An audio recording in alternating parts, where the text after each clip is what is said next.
Felipe II de España, el Habsburgo del Imperio Universal, prólogo en el príncipe, que heredó el mundo, y la cifra del deber en la era en que los límites del poder se medían por océanos, puertos y confesiones. Nació un monarca, cuyo destino parecía trazado por la suma de herencias en Austria en lo dinástico, Borgoña en lo continental, Castilla y Aragón en lo colonial, y la misión, según muchos de sus contemporáneos, de ser baluarte de la fe católica. Philippe II, 21 de mayo de 1527, 13 de septiembre de 1598, fue el hombre que recogió esas piezas dispersas y quiso organizarlas en un cuerpo coherente. Gobernó desde 1556 hasta 1598 y durante su reinado, el nombre de España se pronunció en cortejos, batallas, consejos y tribunales de toda Europa. Su política combinó la liturgia íntima de la piedad con la burocracia meticulosa de la administración. Esta crónica pretende seguir a Felipe en su itinerario desde la infancia a la sombra de Carlos V a sexta, la vejez marcada por guerras, quiebras y glorias defensivas, desde la construcción del Escorial hasta la expedición estrellada de la Armada inglesa. Su biografía es un mapa de contradicciones, ancentralización y sobrecarga, celo religioso y realismo dinástico, triunfo militar y desgaste económico, y infancia de reino, nacimiento bajo signo de doble herencia.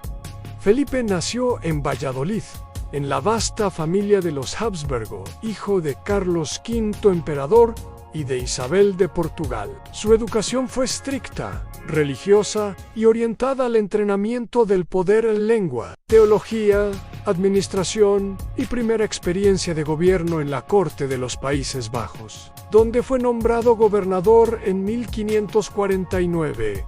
Aprendió temprano la lección más definitoria de su vida pública: el poder exige diligencia, paciencia y un celo moral que confería legitimidad a las decisiones políticas. Esa doble herencia, imperial por vía paterna, peninsular por vía materna, modeló su mirada. Fue criado para ser custodio de intereses extensos, en defender la fe católica frente a la peste protestante, asegurar rutas atlánticas productivas y mantener la cohesión de gobiernos que respondían a leyes diferentes pero a una corona común. La educación le imprimió un carácter sobrio, a veces rígido, en cualquier caso orientado hacia el deber y la observancia.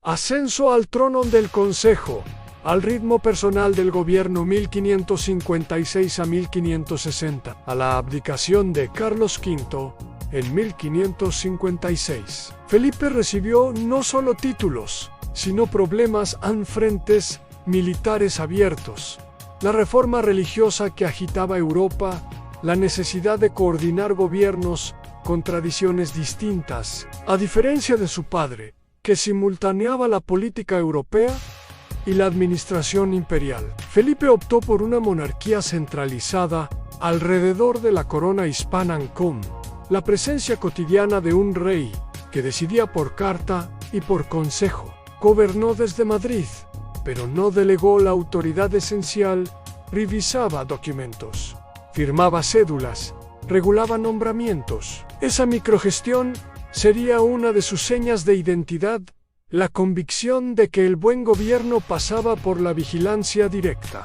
Los primeros años de su reinado mostraron lo que sería su procedimiento en un aparato de consejos: Consejo de Estado, Consejo de Castilla, Consejo de Indias, Consejo de Flandes, etc., que ejecutaban la política real, y un rey que mantenía el timón a través de instrucciones precisas. La eficacia de ese sistema resultó enorme en algunas áreas: administración de las colonias, naval, patrocinio cultural, pero también tendería a infligir lentitud, donde la velocidad exigía decisión militar inmediata. Tercero, la ortodoxia política, la religión como fundamento del orden.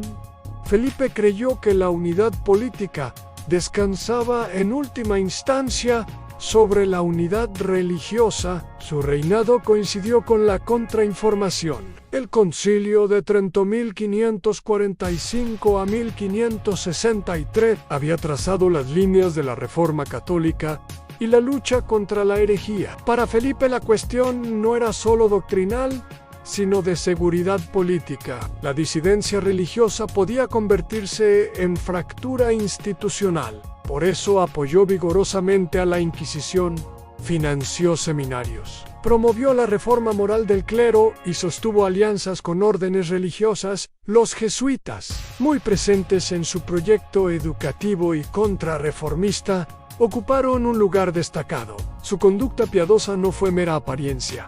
A la religión moldeó la agenda pública, la diplomacia y la retórica de legitimidad. Esa ortodoxia tuvo sentido político, al crear una cohesión interna frente a la fragmentación confesional de Europa, pero también generó choques territoriales a los Países Bajos, donde la reforma calvinista se enraizó con vigor. Ofrecieron el mayor desafío a esa estrategia. La represión religiosa se mezcló con la represión fiscal y administrativa. El resultado fue explosivo. Flandes en la prueba que definió su reinado, 1566 a 1585. El conflicto en los Países Bajos es parte esencial de la biografía del rey. Las provincias neerlandesas, ricas y comercialmente dinámicas, se encontraban en un momento de fermento religioso y de inquietud frente a las políticas centralizadoras de Madrid. Felipe intentó articular una respuesta compleja, envió fuerzas, nombró virreyes y gobernadores y recurrió a hombres de mano dura. La rebelión neerlandesa se convirtió en una guerra política y económica que drenó recursos y propició la intervención de otras potencias. Figuras como Guillermo de Orange tomaron la cabecera de la insurrección. En 1576, la anarquía y el saqueo, incluida la espantosa furia española de 1576 en Amberes, produjeron la pacificación de Gante. Un momento de diálogo que no duró. La ruptura definitiva entre el norte y el sur, la partida hacia la creación de la República de las Provincias Unidas en el norte, comenzó a consolidarse. Para Felipe, Flandes se convirtió en un pozo de recursos y una causa que absorbía su atención, su paciencia y su presión fiscal. El Mediterráneo al Lepanto y el triunfo naval 1571. En otro tetro, Felipe tuvo éxitos espectaculares. La amenaza otomana sobre el Mediterráneo hizo que el rey promoviera la Santa Liga, coalición naval con el Papado, Venecia y otros aliados. La batalla de Lepanto, 7 de octubre de 1571, dirigida en el plano operativo por don Juan de Austria y auspiciada por la diplomacia y los recursos españoles, constituyó una victoria decisiva sobre la flota otomana. El triunfo fue grande. La moral cristiana lo celebró y la hegemonía naval hispana en el Mediterráneo quedó protegida. Felipe supo rentabilizar la victoria en clave política y simbólica. Al Lepanto fue presentada como imagen de la defensa de la cristiandad. Sin embargo, el balance estratégico debe matizarse. A la victoria no tradujo por sí sola en la ocupación territorial durable ni en una exclusión total de los otomanos. Implicó sí la demostración de capacidad naval y la puesta en valor de la diplomacia marina que Felipe supo sostener. Sexto, política atlántica y el imperio ultramarino en plata, galeones y burocracia colonial. La experiencia imperial en América fue una de las columnas del poder filipino. Las colonias proporcionaron recursos, especialmente economías mineras como Potosí y Zacatecas, rutas de navegación y un flujo de plata que alimentó las arcas del Estado y los mercados europeos. Felipe organizó el monopolio comercial mediante las flotas de Indias y una administración centralizada desde el Consejo de Indias. Fundó ciudades, promovió misiones evangelizadoras y sostuvo una relación ambivalente con los conquistadores en mezcla de recompensas, regulación y disciplina. Pero la dependencia del tesoro americano tuvo un efecto estructural. El flujo de metales preciosos estimuló la inflación y la revolución de precios europea. La corona, por su parte, se habituó a la entrada de plata y gastaduras extraordinarias, lo que a la larga erosionó la sostenibilidad financiera. La administración colonial demostró, no obstante, la capacidad de Felipe para mantener un imperio transoceánico, con un aparato jurídico y fiscal que buscaba controlar los recursos a la vez que legitimaba la soberanía hispana. Séptimo, economía de guerra en bancarrotas, créditos y la fragilidad del imperio. Uno de los problemas más persistentes del reinado fue la presión fiscal y la financiación de guerras prolongadas, los gastos militares, los subsidios a aliados, el sostenimiento de ejércitos en Flandes y la construcción naval exigieron créditos masivos. El Estado español declaró suspensiones de pagos, quiebras de la hacienda en varias ocasiones durante el siglo XVI, fenómeno que afectó a banqueros extranjeros y a la confianza en los mercados. La fragilidad financiera se acentuó por la mala gestión en algunas ocasiones y por una estructura fiscal que recaía excesivamente en Castilla, mientras regiones como Aragón y Cataluña conservaban privilegios fiscales. El resultado fue una economía que funcionaba a impulsos en momentos de prosperidad y limpieza del botín, seguidos de crisis de liquidez que obligaban al rey a negociar empréstitos, vender cargos o exprimir aún más la renta colonial. Esa tensión financiera condicionó la política exterior y las posibilidades estratégicas de la monarquía hispana. Octavo, política matrimonial y diplomacia dinástica. Ancasar imperios y evitar aislamientos. Felipe fue maestro de la diplomacia dinástica. Casó y concertó alianzas que buscaban estabilizar el entramado europeo. Su matrimonio con María Tudor, 1554 a 1558, lo acercó a Inglaterra y permitió un interlud católico en las islas.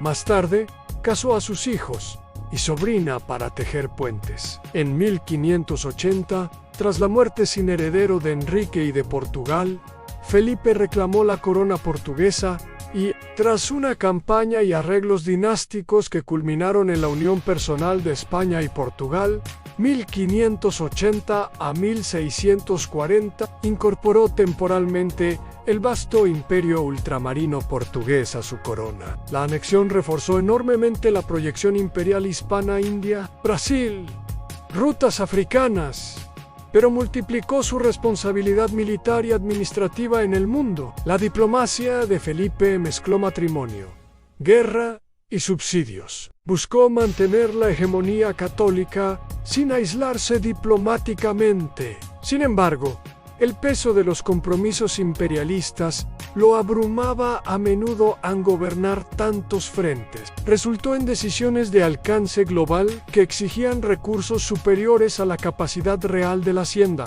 Noveno, Elizabeth, piratería y la armada en la crisis anglo-española. 1585–1588. Las relaciones con Inglaterra se volvieron cada vez más tensas bajo Isabel y Anne.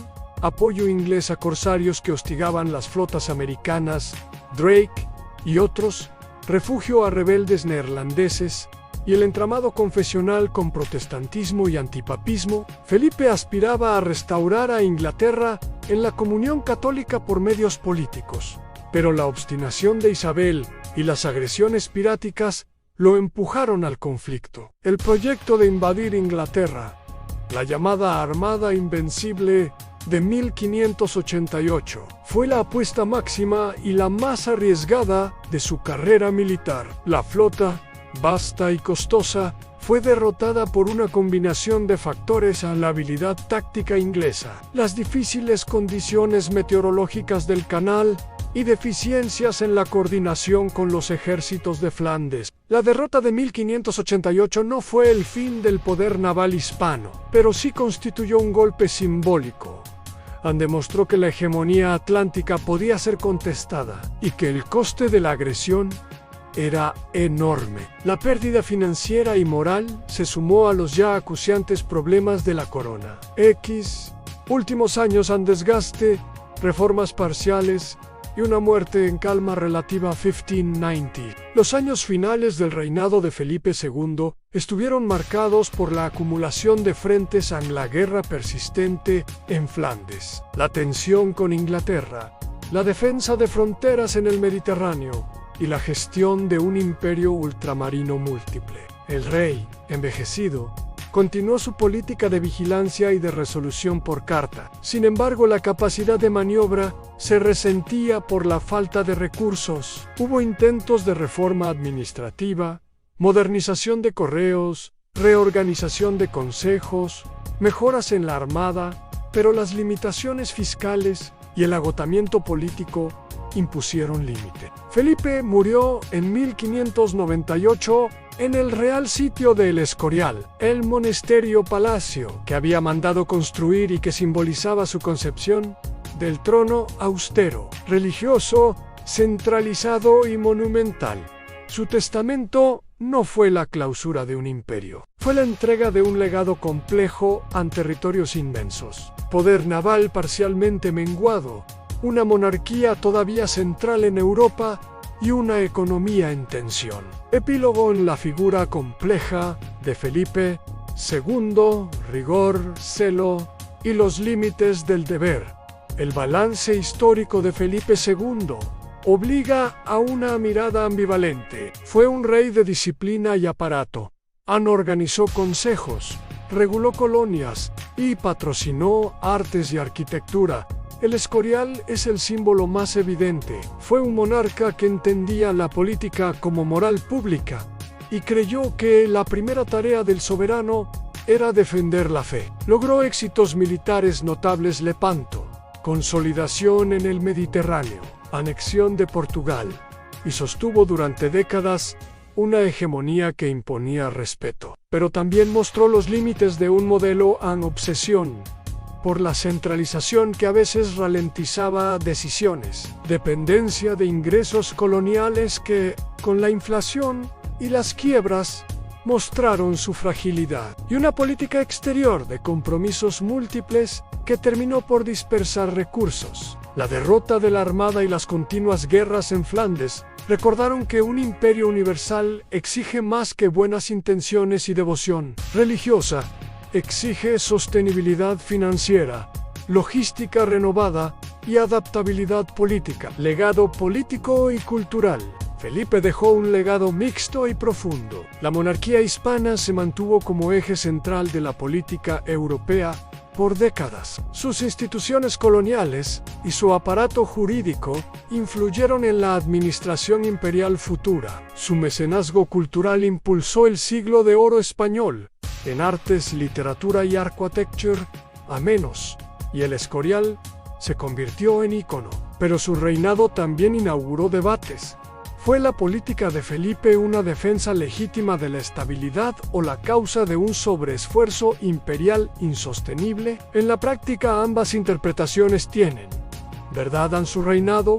Preservó espacios de influencia y, al mismo tiempo, sumó factores que erosionaron la capacidad de maniobra de generaciones posteriores. Conclusión en lecciones sobre la monarquía universal. La biografía de Felipe II ofrece lecciones políticas que conservan vigencia. La primera, en la magnitud de la ambición, exige estructura financiera y capacidad administrativa que la simple devoción no puede suplir. La segunda, en el control centralizado, es poderoso para la coherencia, pero puede volverse en su contra cuando la complejidad exige rapidez y desconcentración. La tercera, la religión puede ser vector de legitimidad, pero si se convierte en única herramienta de política, puede agudizar fracturas internas. Felipe fue, en suma, un soberano de su tiempo que aspiró a organizar el mundo según una moral y una técnica de gobierno. Sus aciertos y sus fracasos enseñan que el imperio universal es una empresa que, por su escala, obliga a combinar imaginación estratégica, sostenibilidad fiscal y prudencia diplomática. Así concluye la crónica de Felipe II, el Habsburgo del Imperio Universal. Este rey, que llevó la idea de responsabilidad hasta el extremo. Realmente creía que la corona podía ser un instrumento de fe y orden. Su legado es un imperio espléndido pero frágil, que nos muestra que gobernar el mundo, más allá de la retórica, es una tarea que requiere recursos, paciencia y adaptación. Felipe II enfrentó retos enormes, desde la defensa de su vasto territorio hasta la gestión de conflictos religiosos. ¿Sabías que bajo su reinado España alcanzó su mayor esplendor, pero también empezó a enfrentar serios problemas económicos? Su historia es un recordatorio de que el poder conlleva una gran responsabilidad. Si te ha gustado este análisis y quieres seguir explorando más sobre la historia, no olvides suscribirte a nuestro canal y darle like a este video. Hasta la próxima.